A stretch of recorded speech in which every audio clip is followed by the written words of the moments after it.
Get me Will Trent. ABC Tuesday. I don't even know where he is.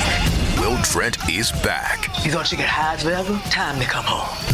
The series that's being called one of the best network procedurals. We're going to solve this case. Featuring new cast member Gina Rodriguez. I'm a prosecutor. We deal in truth and facts. Maybe everybody should try that, huh? Will Trent, the 2-part season premiere, begins Tuesday on ABC and stream on Hulu.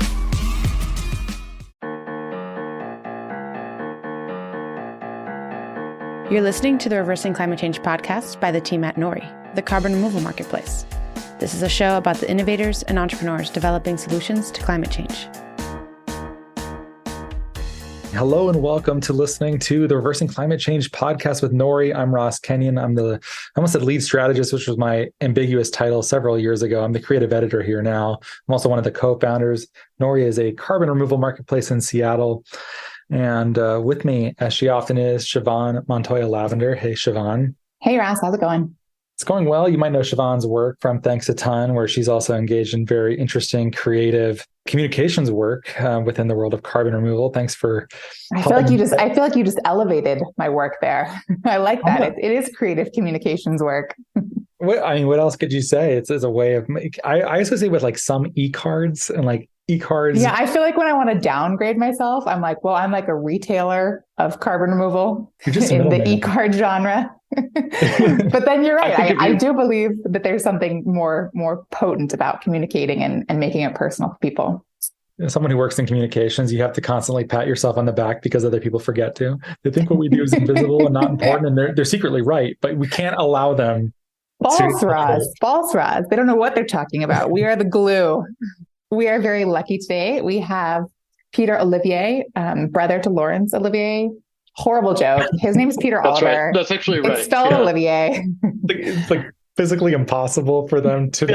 I'm 90 some odd years old, but it's lovely to join you from what was almost certainly the past. And Peter Oliver is the head of new markets at Undo, which, if you haven't heard of, is a pretty rad enhanced rock weathering project developer of CDR. So we're very happy to have you with us today, Peter. How are you doing? I'm doing great. Thank you, Siobhan. Ross, pleasure to be here. I'm a longtime fan of your show. It's, just remember to kind of snap your fingers if I get stage fright here. Do you go by Peter or Pete, by the way? I feel like I've heard have called you Pete. Is that grating to you, or do you like that? People do call me Pete. I don't care. That I think is unnerving, but I actually don't care what you call me. Just feel free. Just kind of whatever you got. Pete Olivier it is. Pete Olivier. Pete Olivier. There you are. It's like such an American shortened, and then we're back to the problems of being a Franco-American again. Yeah. Your quip, I wish I made it on. He said, since the times of Lafayette, it's been so challenging. Great. Yeah, a legacy we won't soon live down. Such a great quip. Yeah. Why don't you start by telling us about what you're doing? What does Undo do? What does Undo do? Assume someone doesn't know anything. What even is enhanced rock weathering? Yeah. Sure. All right. So enhanced rock weathering, we'll start there, is the acceleration of a natural process of rock weathering, right? It's one of the primary geophysical levers that we have on the atmospheric carbon. So what I mean by that is when it rains anywhere in the world, a little bit of carbon dioxide dissolves in the water that falls. And when it falls, that rain falls on rock. The little bit of dissolved carbon dioxide is acidic. And in many places in the world, especially places where there's volcanic rock, the rock that is exposed to the air is basic. So without going into full Chem 101 here, an acid and a base are often generate a chemical reaction. And that generates, in our case, in the case of this process, carbonates, which then kind of capture that dissolved carbon dioxide and take them from the atmosphere and move them down into the hydrological cycle and then out into the ocean. So that's kind of the kind of standard process by which natural rock weathering helps capture carbon from the atmosphere. And enhanced rock weathering is obviously the acceleration of that natural process. So we buy crushed up rock from aggregate companies primarily in the UK and the US, and we spread that rock, which we both kind of choose quite specifically for its weathering potential, but also to make sure that it doesn't have any, lots of toxic metals or things that we don't want in our soil in it. And we work with farmers and members of kind of the communities that we operate in to drive the rock around, spread it on fields, and capture the carbon, faster than it would otherwise happen. So that's kind of very quickly what enhanced rock weathering is. And Undo is a UK-based company that focuses on enhanced rock weathering. We've been around for a couple of years now, and my role in the company has spanned a bunch of different things. But at this point, I'm helping work to scale up our work from a financing perspective. If we're going to reach gigaton scale, we're going to need new tools and better tools for scaling the market and scaling our work. So that's kind of the locus of my work. Can I just say, I really like the way you just described enhanced rock weathering, because I actually started a mineralization learning group in air miners because I wanted to become more savvy about this topic. And we spent so much time kind of digging into the nitty gritty. And I feel like, so when everybody asks me what is enhanced rock weathering, I'm like, well, the carbonic acid, and I break it into all these obscure, irrelevant parts. And I feel like I just got a little lesson in how to be more clear and communicative about what enhanced rock weathering is, because it is kind of odd and complex and most people don't fully understand it. But I feel like the way you described it there, had I been a layperson about this, I would have been like, okay, I see the general flow here. Yeah, and I think you're right that it is both quite simple and quite complicated. Like most open ecosystem forms of carbon dioxide removal, there are aspects of it that really just make sense, right? This is a process that happens over millennia to big rocks, and they form, slowly break down into small rocks, and that captures on the order of half a gigaton every year. And that's part of why it's like, oh yeah, lots of different complicated things happen. There are interactions with plants and fungi, and the temperatures and all these kinds of things really do matter. And at the same time, the basic core concept is like it's raining and there's a little bit of dissolved carbon dioxide in the rain. That's kind of it. Asa Kamer, who unfortunately couldn't be here with us today, but actually just yesterday dropped a really great meme kind of on this topic, which we should share for you at some point. It can be now or later, but it made me chuckle. What did he have? No, this is the one with the beach with the guy that says he's here. Let me just share screen really quickly and we can get your feedback on this. Amazing. I like that we're fact checking memes now. Yeah. So this is me making rocks out of air, and it's a guy falling on a sandboard. Yeah. My friends working on established climate solutions. And I feel like enhanced rock weathering kind of falls. This is a little jovial poking fun at enhanced rock weathering. Yeah. I mean, at the same time, this is totally how I feel. I'm like, this is something we are capable of doing, y'all. Like, yeah. I think one of the fun facts about enhanced rock weathering that I don't think people pay a lot of attention to is that people get really excited when you're like, oh, gigaton scale, we're going to do all this stuff. And it's almost like we ignore the fact that none of the things, or at least most kind of CDR methods, are not at gigaton scale. And like crushing rocks is totally a gigaton scale. If you look at what humans are, if you were like an alien descending from, like, I'm going to reveal the location. No, I can't do that. If the aliens coming down to Earth, and they were to look at just on a volume level, like on a mass level, what do humans do? The answer would almost certainly be like push rocks around and cut down trees. That would be like those. That's kind of like how we roll. The global aggregates market, which is like crushed rock market, is a 40 gigaton a year market. So when people 40, yeah, totally 40, and like for an idea of scale, and obviously it's what we're talking about is not dollars but tons, but the global oil and gas market is something like 4 gigatons a year. So we're talking like 10 times the weight of what everyone kind of thinks is iconically like the largest thing we do. And so it's just this huge market. So like when we talk about, oh, we're going to, we want to scale these things up, and gigaton scale is actually, maybe a reasonable thing to think about. It's like, yeah, in an aggregate market, if you were to produce 4 gigatons of crushed rock and spread them around, that would be like a big year for the aggregate industry. But it wouldn't be, it would just be like, oh, an extra 10%, which is just a wild way to consider the kind of maybe Sisyphusian task of pulling down 10 gigatons a year of carbon dioxide. Does this rock already exist? Is this a waste product from something that already exists? Or do you have to send out miners or diggers looking for something else here? I've heard people say the term ultramafic rocks? Do you need people? Yeah, ultramafic rock is a thing. There are lots of different aspects to that question. I guess the first part is like, is it all there? Yeah, it's all there. There's like huge rock. When we talk about aggregate industry, one of the key, I think, really interesting ways to think about aggregate versus, say, mining is that with aggregates, your goal is to get a good enough substrate for doing things like construction. So therefore, it's really important that you don't drive it really far because you're looking to get a large amount of something relatively close to where you need it. So the aggregate industry is an extremely distributed industry. For example, you don't have massive pit mines the size of the the iconic copper or whatever mines that you see, because the point isn't to try to get, the perfect rock that has this specific attribute. It's to get it, relatively speaking, near where you need it. So the world is covered in quarries, and I grew up like swimming in quarries. Like there are quarries all over the place. They represent quite a different. You might be thing. Lawrence Olivier's brother. Did you grow up 70 years ago? Back when I was a child in 1925. Were you in The Outsiders by the chance?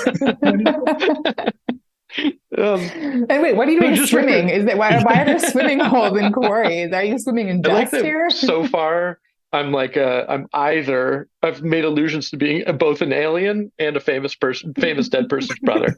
It's good. It's going well. Yeah. So there's just an aspect of the kind of sourcing of rock, which is hyper complicated in that all rock is slightly different. It's not a homogeneous thing, but it's also quite simple in that, like, this is something we very much do. And we look for the best kind of rock that's best suited to our needs. So weathering rock, rock that weathers quickly, rock that weathers in the right kind of minerals, so that we're making sure that we don't hurt farmers' land and so on. But also we're not trying to do a new thing, right? Like, this is one of our core competencies as a species.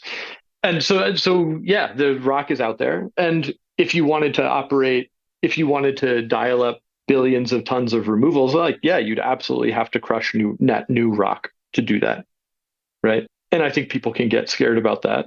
But I think I think there are trade-offs in our work in climate. And I think that this is a reasonable trade-off to make, because the goal is not extract a specific mineral from a specific place and create all these kind of wild externalities that we don't intend.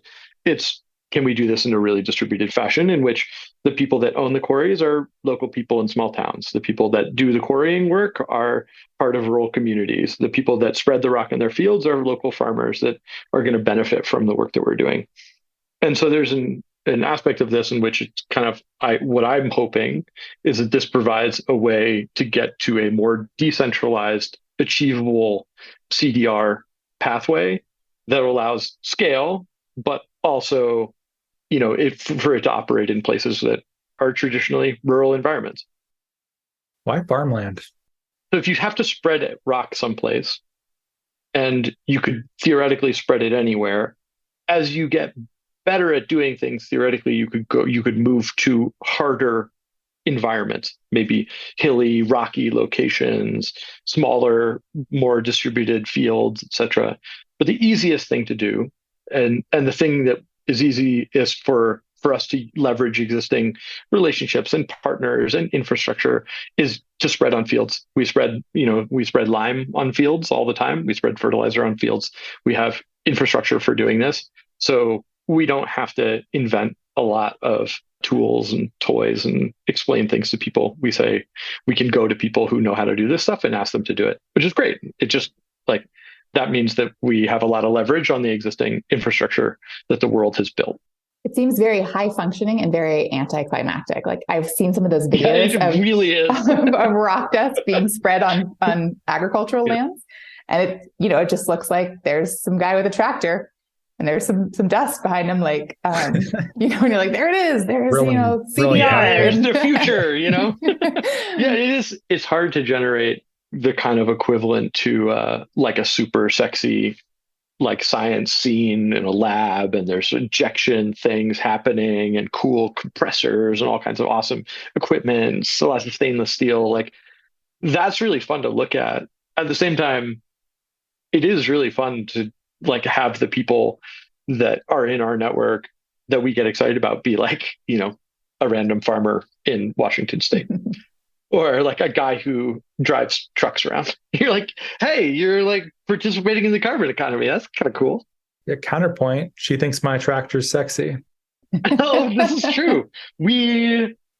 Wow. You said you did communications, Ross, because I think that there's an opportunity here. I was made for this job. Is there anywhere else that would have me in the entire world? I think what I do. Gosh, I really feel like there's an almost inevitable "she thinks my tractor's sexy" like holiday video coming from Undo. Let us know. I'd be happy to view such a thing. Yeah, star maybe. Yeah. Is it good for the soil? Is it neutral for the soil? Is it in some cases one or the other? I'm not a soil scientist here, so I want to plead some ignorance, but I'll do my honest best to represent what I think to be a reasonable representation of what's going on. So it's hard to answer specifically because soils are heterogeneous and the rock that we use is heterogeneous and the crops that are planted on those soils are heterogeneous. And the interactions between the microbiome and those crops and the weather and the temperature and all these things it's going to be different in every place. So I don't want to make a promise from where I say like in every field where we do enhanced rock weathering, X thing is going to happen. You're going to have a distribution of outcomes, and it's almost assuredly we're going to find some places where like, oh my God, we got these crazy, amazing yield increases, so great. And also places in which people say, I really didn't see much of an effect, or actually maybe it hurt hurt yield a couple percent. I don't think either of those outcomes are likely. The kind of median outcomes that we see are slight increases in yield proportionally to the level of degradation of the field. And by degradation, I just mean how does it have a lot of nutrients? Does it have a lot of micronutrients? Are those things plant available in environments where the soil is in pretty rough shape? Putting down enhanced rock weathering, specifically the kind of rock that we look for, can have a really significant improvement in the quality of the soil microbiome and the availability of certain micro and macronutrients. That can result in yield increases. That's kind of like, that's part of what we talk about when we go talk to farmers. And I would say this isn't necessarily like a thing we're coming up with. There have been people doing remineralization or putting rock dust down on farmland for, I guess since the 70s. But it's expensive. If you can't sell carbon credits, you're grinding and transporting rock just to put it down in your field. It's probably easier and cheaper to use DTAP or, some of the other kind of standard fertilizers on the market.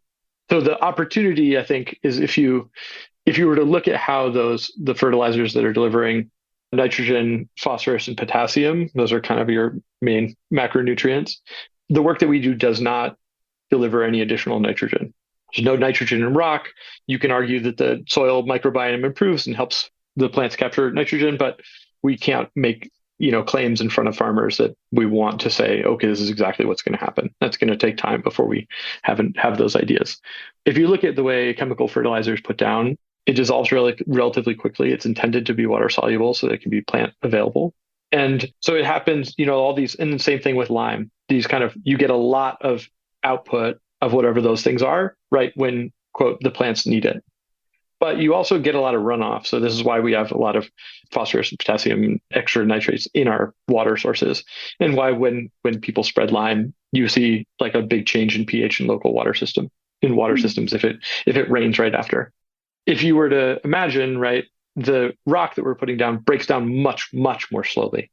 So while you can put down a lot of really amazing, fertilizer benefits and all these kinds of things, it's just on a time release. So you're much less likely to see like a huge impact on the soil from, over a really short period of time, like intra-season. But it allows you to build up the stores of micro and macronutrients in soil over time.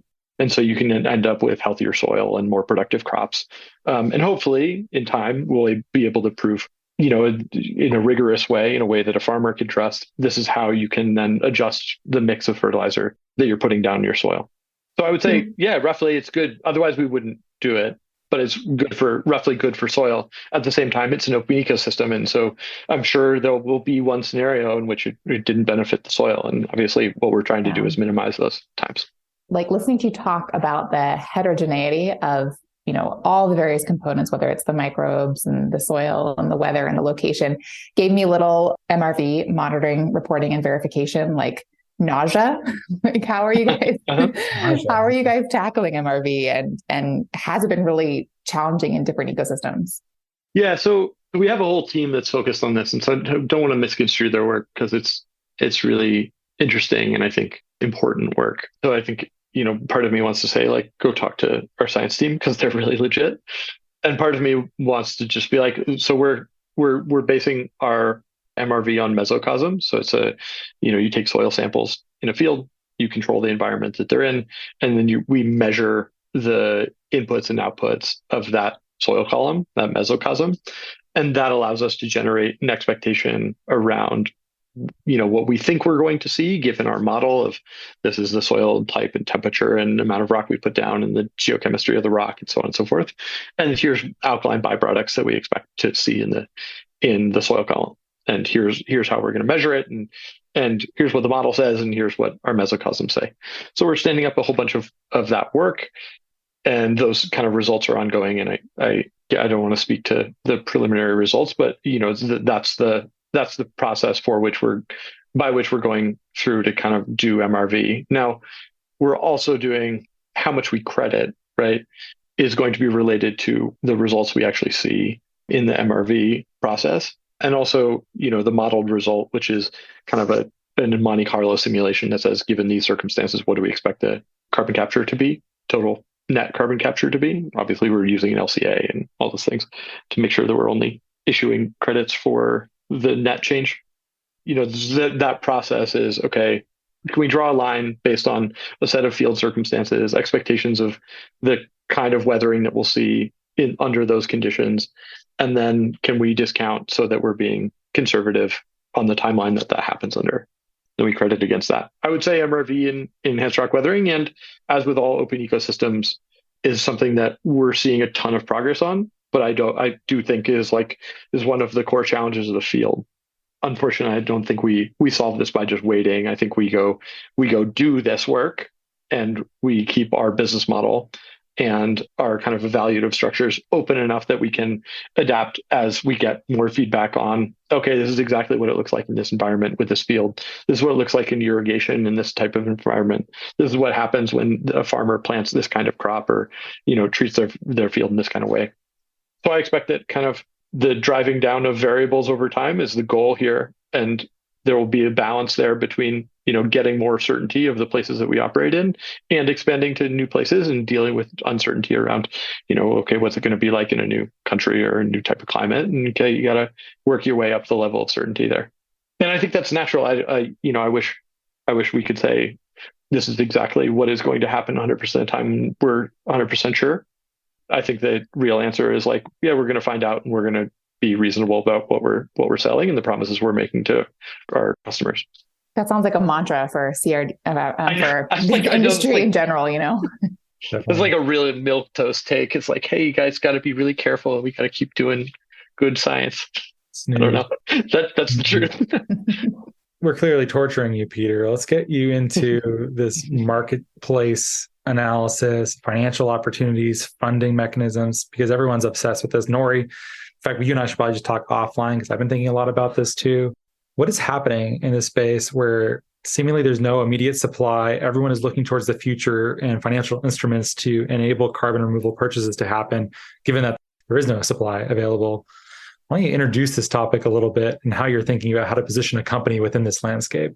Yeah. Okay. So I think I don't know. I'm curious how you guys think about it too, but I guess I like some of the scaffolding I use for my thinking around this is basically, first of all, a lot of people are thinking about the market in a way that I don't think corresponds with reality. So the first thing is that there is like a carbon market, a CDR carbon market where what you're trading is carbon. And I just don't think that really exists. Like maybe there are very small tonnages that are actually being delivered and traded and bought. But basically the entire market operates on a forward contract basis. So companies are selling forward carbon or they're selling over-the-counter forward contracts for carbon. Now, for our listeners to outline, particularly for carbon removal specifically. Yeah, sorry, I'm talking exclusively about carbon removal. Yeah, a lot of when you hear about these credits, that you're buying those are oftentimes avoidance credits. Those are oftentimes, not the type of credits that are actually actively removing existing molecules from the atmosphere and storing them in the biosphere or lithosphere in a new additional way. So yes. Go ahead, Peter. Yeah. Well put. The thing that you see in the CDR market is that when people say, oh, they bought 100 tons or 1,000 tons or 10,000 tons, that is very rarely the case. It's almost always true that they bought a promise of delivery of those tons at some point in the future. So if you look at, some of the major sellers in the market, in their terms of delivery, they'll say, we'll get this to you by 2028 or 2026 or whatever.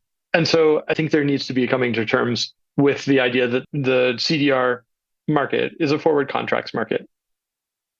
And so we need to build the tools and infrastructure to scale not a spot market where people can trade carbon that's already exists, but we need to build out a way of scaling the forward contract market. We need to figure out ways to do that reliably. We need to figure out ways to do that at scale. And we need to, if we're going to keep our eye on the kind of 10 gigaton annually goal, we're going to need ways to do this at really, really, really huge ticket sizes, uncomfortably large amounts of money, effort, and time, and so on. I think people, you can, our company, we're doing all kinds of great stuff, and we're scaling up, and we got some new announcements of sales that will come out. It's really exciting numbers. And at the same time, in the context of actually achieving our climate goals, they're just tiny. They're just tiny volumes. And if we're going to mobilize the amount of money, it can't just be in equity rounds of cool CDR startups and wait, that's not enough. The problem isn't solved. It's only us. I'm sorry to blow your minds here. Please sit down for the rest of this call. My goal for life should not just be to get Frontier's interest. Yeah, but really, I think we're going to need a whole different level of financing because there's not an open market where you can see how much carbon costs, and particularly all the different types of carbon costs. It's really hard to go out and get project financing at big scale because people want to know, okay, this thing that I'm going to get, if you go get project finance as opposed to selling to a corporate and as a forward contract, the financier is going to say, okay, is this going to make me money? And right now the market can say, okay, well, we think the price of carbon in the future is going to be X. But really, we have very, very little data about what that's going to look like, and especially very little data of the type that is convincing to, I would say, investment bankers and typical project financiers. And so while scaling the over-the-counter forward contract market is kind of the first priority on any CDR company's list right now, it also doesn't kind of give us the infrastructure that will allow us to bridge to gigaton scale financing. That's the framework of the problem as I find it. I'm curious how you guys think about it. Nori started, and we very much wanted to create a spot market that the price at which carbon removal was trading within a certain time increment would become a reference price globally for carbon removal. Turns out that there's enough liquidity or supply to even make this a possibility right now. And many of the benefits of having commodity market and derivative market scale are unavailable. The difference between futures and forwards, for instance, here are important, right? Because forwards have a specific product being delivered to a specific customer. Futures are not like that. They're much more abstract and removed from that process. And most of futures do not result in delivery being undertaken anyways. Why don't you talk about the difference between futures and forwards for the people who listen Peter's who might not probably know? better at doing it than I am. Why don't you give it a crack? Because that concept, I feel like when I first came up against that really threw me for a loop. And so I'm sure some listeners are confused about this as well. Yeah, so I'm not going to do as good a job here as someone who has been to business school would. So I don't know, volunteer yourselves if you've got that MBA. Not your background. I thought I was setting you up to smack one out of the park. Is this not actually who you are?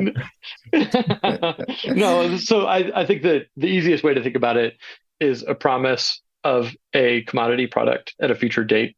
And so futures are used frequently when thinking about things like Brent oil or wheat or commodity products that people want to hedge against and use as investment and kind of trading mechanisms so they can like, okay, we're gonna think about this from a financial perspective, and this is how we're gonna either capture upside or manage our downside risk. A forward contract is much less of a financial vehicle for kind of our intention, and is much more, it's quite specific. It is bespoke often too. It's almost exclusively bespoke, and it references a specific subset. So it's not just wheat, it's wheat from a specific farm in a specific tonnage sold to a specific buyer at a specific price. And there are often other conditions that are laid on top of that contract. Who's going to pay when, what happens if you don't deliver, et cetera, right? Whereas futures depend on spot markets. If, for example, buy a futures, 1,000 tons of wheat on a futures market and someone doesn't have it, they have to buy it on the spot market and deliver it to you immediately. Like it's all structured as kind of a much more in the realm of stock markets than it is a representation of a contractual agreement. So that is how I think about it. There's probably some traders right now with their hair on fire, but that is how I see it. At your or my comments, it's unclear which. But yeah, obviously, if you want to get to something like carbon removal at scale, I think the original vision of what Nori was trying to do was trying to serve that, where you basically need something like pork bellies that moving huge quantities around. And obviously anything being bespoke is a huge burden. Custom anything like this takes more time for any field. It's difficult. It's opaque. Things like that would probably trade over the counter, which means it's not actually, in many cases, visible to people trading. It's not like you go to the stock market, you can see buy and sell orders. Over the counter is usually a special area of a trading office. I've never personally interacted with it. I've only studied it. So I don't know. Do you even agree with that characterization? Clearly we're in over our heads. Help us, Peter, please. Yeah. I mean, I think I think that's right. And I also think that some of the key pieces of what you'd want in a market, especially a market that you want to build confidence in, are missing. So you can't, when you see a CDR company announce a new deal, it's an OTC contract they're announcing and forward contract they're announcing, and they're not going to they'll give you volume, sure, but they will not give you price. So how does what is this stuff worth? Well, that becomes a kind of continually difficult question to answer, especially as the markets grow and move around. And I think that generates uncertainty for people who would be happy to do financing if they were able to understand what the actual economics were. It's opaque, right? Like, can you make this deal? Who knows? Not only is it opaque, but also the terms of each deal, because they're bespoke, are not fungible against each other. So you have to say like, well, this is 100,000 tons at this amount of permanence, this amount of risk, whatever. But you can't just like easily compare that against another forward contract in some way that is as simple as buying pork bellies, where you don't really care too much about anything else except that it's a pork belly within these really like simple characteristics. So it's not like you can say that there's a huge amount of volume that is like at a certain quality ready to be bought or sold or has been sold. You can't make future plans around it. And that's, even if you knew all the details, it's still hard to compare these contracts against each other, I think. Yeah. I think it would be that way. Yes. Yeah. And I think, part of the work that I'm doing now is I'm co-organizing a group of people that are interested in implementing forward contracts for carbon and trying to get to a place in which you can start generating templatized versions of these things. How do you account for, whatever the next generation of these things is going to look like, so that we can have more transparency and we can have more fungibility, we can have more opportunities for people to do financing. Because I think, right, one of the major piece of the market that I think sticks out as very kind of odd is that we as a CDR company, and all CDR companies are effectively going to corporate buyers and asking them to do project finance in addition to being the off-taker. And that isn't necessarily a very natural place for the market to rest, at least in my mind. Most developed markets, like if you look at the solar market, they're, setting up PPAs, so they're power purchase agreements. So there's a buyer for the product, and then they're taking that PPA and they're getting financing. So there's a financier that's actually putting up the money for this. They're not going to the end buyer and having them finance the solar project. And I think that we're still some ways away from seeing that in carbon, and particularly in CDR. But that strikes me as the sooner we can make that happen, the sooner we can get into, tens of billions of dollars put to work.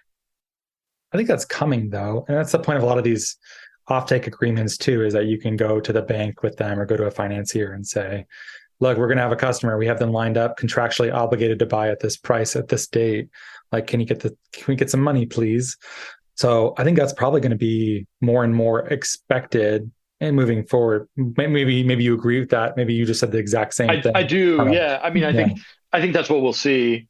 Is it sufficient? Is that the question? How quickly is it arriving, and to what level is it actually going to kind of, what kind of dollar figures are we actually talking about? Because those things are really happening and have been happening in nature-based solutions work for quite some time. But CDR, I think, is another beast. It's fascinating to me that you're going the other direction, because I think my understanding, I haven't worked directly with any of these groups, but that they've developed the template on their end, or the process by which they will give suppliers funding. The idea of a supplier developing their own templatized agreement and going around. Are you even allowed to do that, Peter? Who? No. The people that I'm talking to. Yeah, seriously. Yeah. I just dress up as like a buyer, and then I just, the people that I'm working with are primarily kind of people in the innovative areas around kind of regenerative finance. So there are people that want to do this because they want to help create that infrastructure for their own benefit. And my goal in helping coordinate that group is to make sure that us as project developers have a voice in that process. So the templates that are created and the infrastructure that's created, can both work for us and work for the rest of the CDR community. How are you going to work once you're blacklisted as a communist? It's tough. It's really tough to ask, actually. It's tough. I mean, I think the people you don't have to answer this, that know me well, I think, I think this stuff is, I don't know. I think meta thought that I have about financial innovation in CDR markets is that we've spent the last, I don't know, some people have spent the last 30 years, but it really seems like the last 5, and particularly the last 3 years, has been just an enormous amount of effort has been put into technical and scientific innovation around CDR. And that's super exciting, and has resulted in what to me looks like quite a healthy batch of like really interesting and promising technologies and companies that are, I don't know, look to maybe take on the mantle of like gigaton scale removal with some credibility. It just seems cool. Like I'm very optimistic about our ability to practically execute from a science and technology perspective. I think that people feel less comfortable with taking kind of trying to change the way that we finance things in any sort of similar degree of innovation. And I think there's a huge amount of innovation that needs to take place if we're able to go from kind of CDR as a cottage industry to CDR as a gigaton scale solution that is used by governments and, all these kinds of next gen players that we need. Yeah. And I know you have some thoughts about donor advised funds as potentially a solution that could take us there. And so do you want to talk to us a little bit about like where you see that conceptually playing a role for CDR? Yeah. So this is kind of a whatever hobby horse of mine, like intellectual hobby horse of mine. So I come back to this and I'm like, oh, look at this lovely little thing. Maybe this will work someday. But the core of the idea is basically there are a lot of players in the market right now that are doing this really interesting high leverage behavior of buying CDR from really early technology companies and like, helping kind of co-found and fund this innovative space. And in return, they're taking on risk, and what they get back is carbon.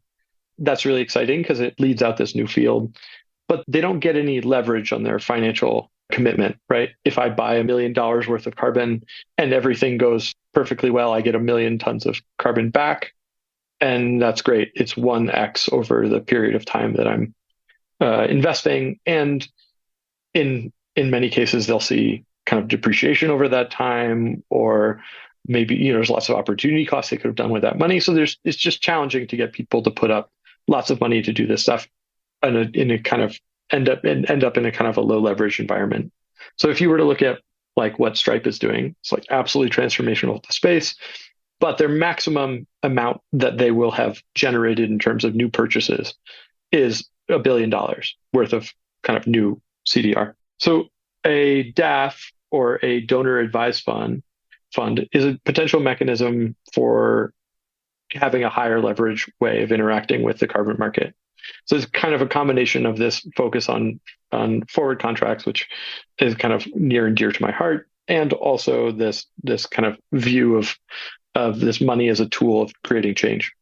So a donor or advised fund is basically a philanthropic vehicle that is controlled by a donor. And so, for example, and I don't want to get into the merits of whether donor advised funds are good. I think they're a tool that could potentially be used to do good things. So what you do is you as a donor say, I want to make $1 million donation this year. I put it in my donor advised fund. I get $1 million, tax write-off or whatever. I get to adjust I get tax advantaged for, that $1 million. Then I can use that $1 million at any point in the future to make philanthropic donations. Alternatively, I could invest that money in my donor advised fund, and any returns that accrue to me because of those investments are fully tax advantaged. So I don't pay any taxes on any of those gains. Now, I can do that as many times as I want, and I could theoretically turn my donor advised fund into a huge, powerful investment vehicle. Now, I can't get the money back out because I've already donated it to this philanthropy. But it allows for the transactions to happen in an environment in which you're not paying taxes and potentially you're generating some momentum. So in this case, it just kind of imagine an alternate universe in which Stripe or another AMC, right? So or whatever, no name $1 billion AMC, instead of just buying and returning the carbon, and then those the people, I can then say, I can take the carbon and attribute it to my carbon commitments. Instead of doing that, I donate it into a donor advised fund that does the identical thing, except I buy the forward contracts. And then as soon as they have appreciated at all, or even if I want to lose money, I can also do that too. I just sell them on to another client and I use the earnings from that sale to buy more carbon. And so you generate a situation in which you're bringing forward demand in time towards the present. And you're using this vehicle to do that. And in the case that you're also a savvy investor and some of your carbon appreciates during that period, you're also generating money that creates a flywheel that could potentially increase the leverage of the money that you've put into that fund.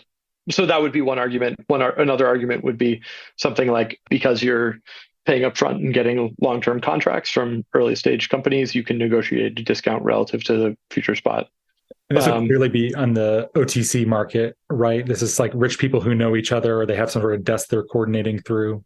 Yeah. So the part of what I would really like to see develop is the infrastructure so that those trades can be made in the open, and so you can get pricing data that will feed the rest of the market. Does anyone do this, by the way? Does anyone do these sorts of OTC kinds of arrangements that right now I just don't know about it? Inside of a DAF? Inside of a DAF, or just are there sort of these passing around forwards contracts that happen inside of carbon removal right now? Does that even happen? Inside of CDR, I don't think there's much of any. Now, I think that's something like, I don't know. I think there's a lot of hand-wringing about whether or not we should do that. But my perspective is we should, as long as we end up with more money and capital to do the work. Where do you think the hand-wringing comes from? People are concerned that the whole field is very, attracts a certain type of investor and person, which is quite altruistic. And the idea of making money on carbon is something people, I think, broadly feel kind of uncomfortable about. Like, if I told you that, I started a CDR company and we were making money hand over fist, we were like printing 300% margins every time we sold carbon, I think people would feel pretty uncomfortable about that.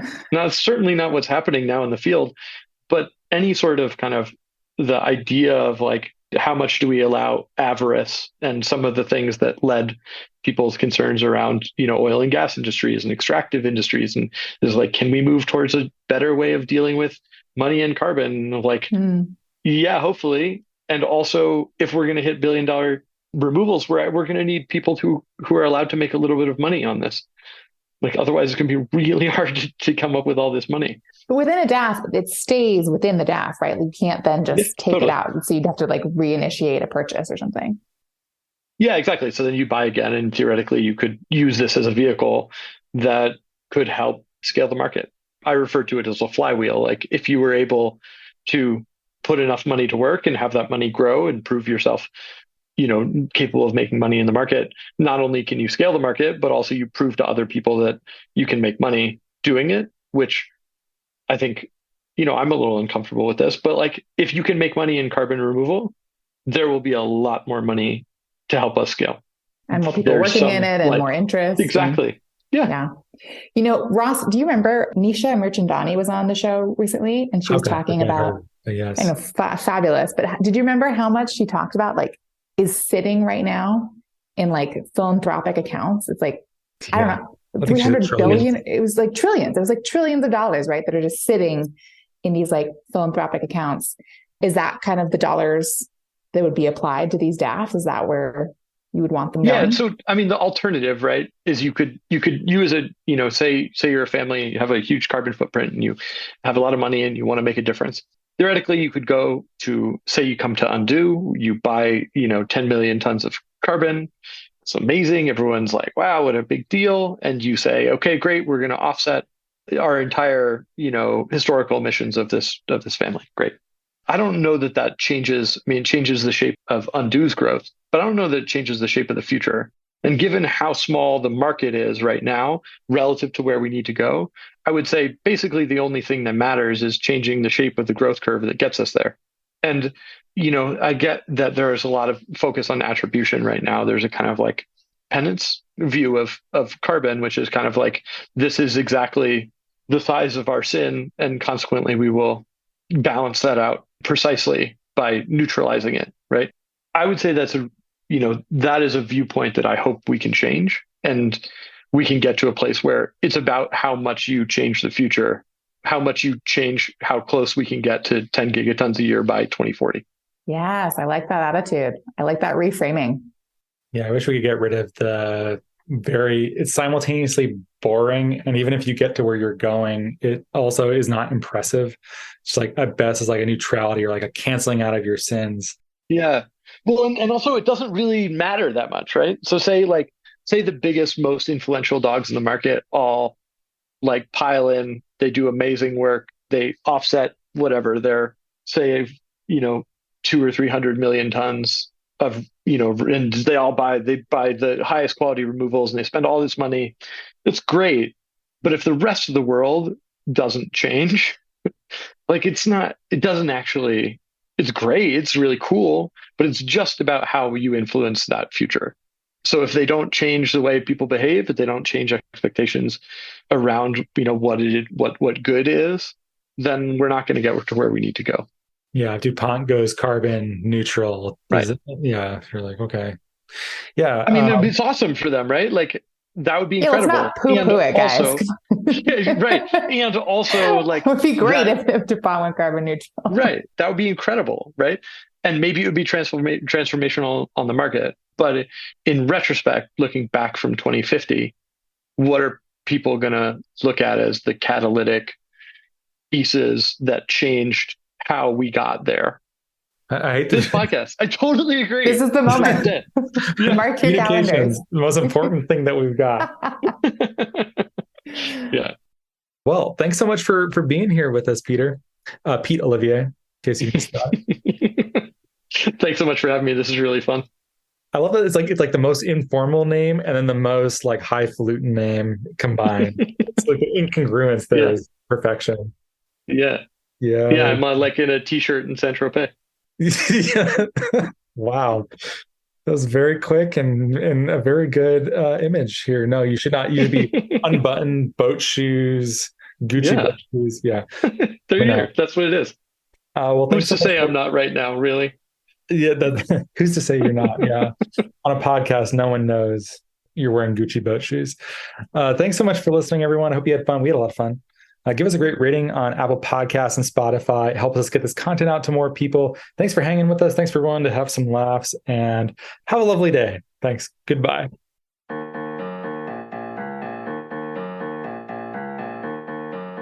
Thank you so much for listening. If you could please subscribe and give us a great rating and review on Apple Podcasts or a rating on Spotify, that'd be much appreciated. It helps us get our content out to more people. You can sign up for our newsletter at nori.com, follow us on social media, and we will catch you next time.